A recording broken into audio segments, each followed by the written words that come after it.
bit of war. Christmas massacre canceled. Masses canceled in Russia. City attacked by Ukraine. So RT Russia Today is reporting this.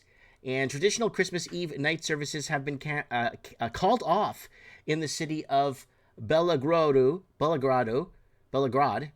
and within 20-kilometer wide border zone. The Russian Orthodox Church has decided to cancel its traditional Christmas Eve night services in the capital. So, and what else is happening? Iraq wants to boot out U.S. troops.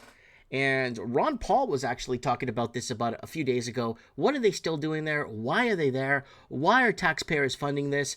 Baghdad accuses Washington of breaching its sovereignty with yet another summary assassination. Prime Minister Muhammad ASI Al-Sadin has promised to launch a process to expel the international coalition of forces from Iraq after a U.S.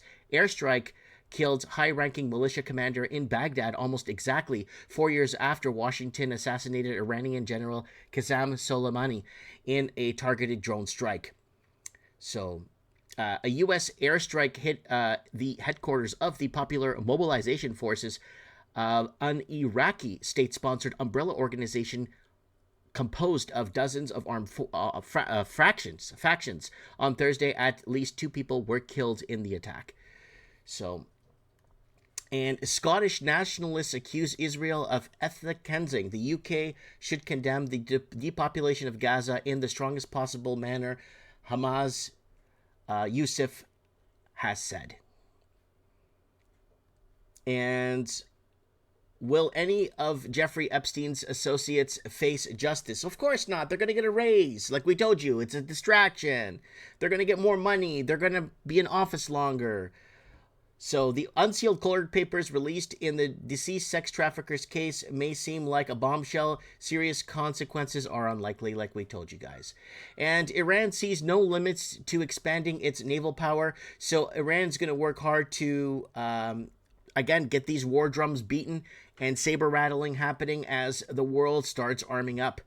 Hezbollah pounds Israeli aerial surveillance base with 62 missiles. So Lebanon's Hezbollah resistance group says it has hit an Israeli aerial surveillance base with scores of missiles in its first response to Tel Aviv's assassination of a deputy political leader of Hamas. So this was at 8:10 a.m. on Saturday, January 6th. So this is 8:10 in the, well, obviously in the morning. And why Taiwan arms sales in place for decades will remain a source of U.S.-China tensions. So obviously, United States of America has, through its military-industrial complex, has been arming Taiwan.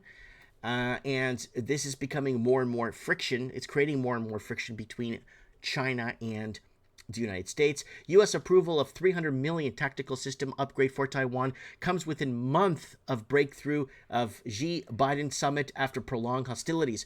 Beijing has steadfastly commended the spike of arms sales to Taiwan under Biden as a sign of U.S. opposition to its national reunification goal. And that's it for pretty much for war headlines for right now, folks.